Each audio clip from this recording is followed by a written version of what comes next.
to talk about the Nexus NFT.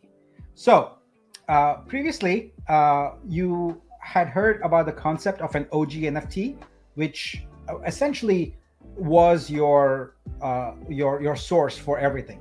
So now we are getting into the details of it. We're actually building some of these things out and thinking through it. So we have to get past working titles and get past 50,000-foot ideas and get down to implementation. So the NFT will be called the Nexus NFT, Nexus being a hub, and it will have four main functions. The first thing, starting at the top left, is it will have for each of you your Genesis allocation. So this means whatever you have purchased, that's your initial allocation.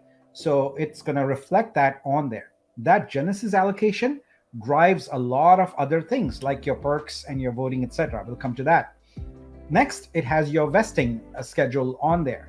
Now, that vesting component of the NFT is where the boosters will come in.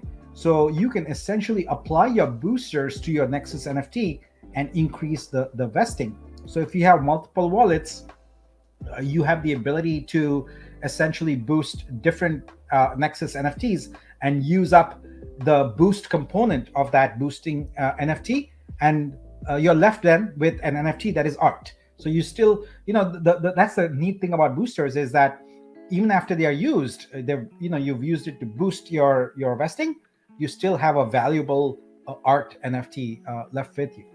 All right. Next thing is perks. So earlier we had a term called incentives. Now we very specifically named that to perks. So a perk is essentially a pool of tokens that grows as rebasing occurs. So it's basically two parts. There's a vault and there's a pool.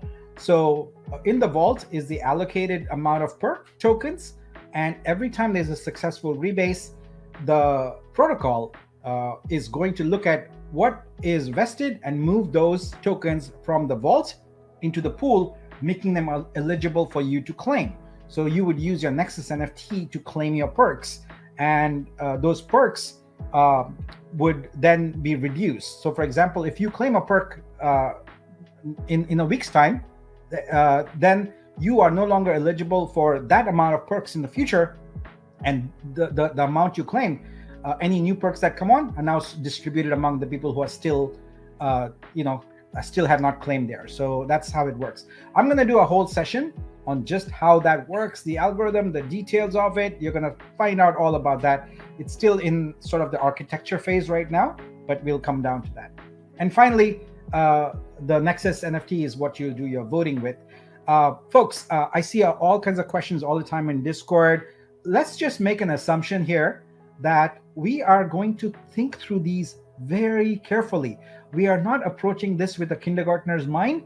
We are approaching this with a very analytic mind. What that means is when we talk about voting, we're going to study the pros and cons, etc., of like what does it mean and how we're going to apply it.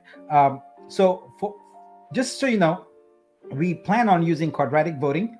We plan on using delegated voting also. So what those two things mean is quadratic voting means is each subsequent vote requires a square of the number of tokens of that vote number. So a whale, someone with a large number of tokens, cannot unduly influence the vote. Delegated voting is that you can choose, if you're not a regular participant, etc., in the ecosystem, you can say, hey, I'm going to give 10% of my votes to person X and 50% to person Y, and so on. And so you can delegate your voting. So those are the kinds of models we are thinking about. We are thinking about the tools also, and we are thinking quite deeply about when a vote is required and what quorum is required, and also what plurality is required for the vote. Those are all important things. Like you can't require 100% quorum, for example, because not everyone's going to be present all the time. We know that from the real world, right? What is the number of voters who show up for even a presidential election? It's not 100%. So things like quorum and things like plurality, I have trouble with that word, plurality, are need to be part of our governance charter. So, and we'll be doing that.